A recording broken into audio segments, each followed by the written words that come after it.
Tonight, we've learned that a woman accused of killing her father and 6-year-old daughter at his home in Florida grew up in North Georgia. News Channel 9's Hannah Lawrence talked with family members still living in Catoosa County tonight. She joins us now with details. Hannah.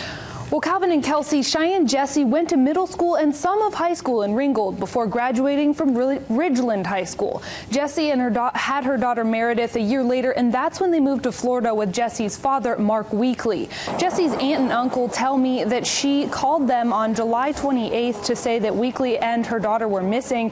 On August 2nd, boxes containing their bodies were found in her father's shed. According to Polk County officials in Florida, Jessie shot and stabbed the two on July 18th. Before hiding their bodies. I kept telling Steve something wasn't adding up because she waited till the 28th to call us to even let us know that they were supposedly missing. She had texted 15 different people, 2 different stories, because me and Mama, Janice Weekly, me and her would meet up and read each other's texts off to each other, and hers said one thing, mine said another thing.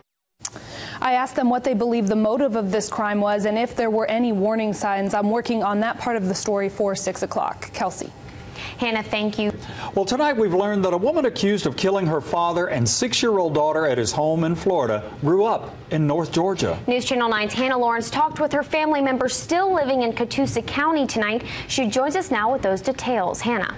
Well, Calvin and Kelsey, Cheyanne Jessie grew up in both Walker and Catoosa counties. That's where I found her family earlier today. Family members describe what they saw in the Florida home where Mark Weekly and his granddaughter were brutally murdered. The blood trail, it's just unreal. And the smell, and to take and scoop them up with a shovel and put them in totes and then move them 200 yards. I don't see how she could do it. Police in Florida say Cheyanne Jessie got in a fight with her father on July 18th before she killed him. She's in jail tonight, accused of also shooting and stabbing her 6-year-old daughter to death before hiding both of their bodies. She's admitted that she's done it. She's confessed. Jessie grew up in North Georgia, attending middle school and some of high school in Ringgold before graduating from Ridgeland High School.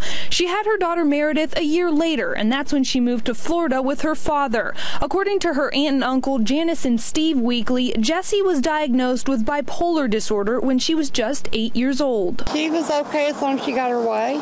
If you crossed her, then you had trouble. Yeah, she had a little bit of temper once in a while. Jessie called her family on July 28th to say her dad and daughter were missing. Her cousin Tara Head Weekly says she and her husband had visited all 3 in Florida just days before. She says she noticed several bruises on Meredith's neck and shoulders. Thinking back on her conversations with Jessie that week led her to a possible motive for all of this. The state was in level of taking her away. And she's like, I'm not going to have that. On August 2nd, boxes containing their bodies were found in her father's shed. The family already had a memorial for Mark Weekly while they were in Florida at the beginning of this month. They say Meredith's body is still being examined, but they will hold her funeral when that is complete. Jessie is expected to be in court again on September 8th. Calvin. Thanks, Hannah.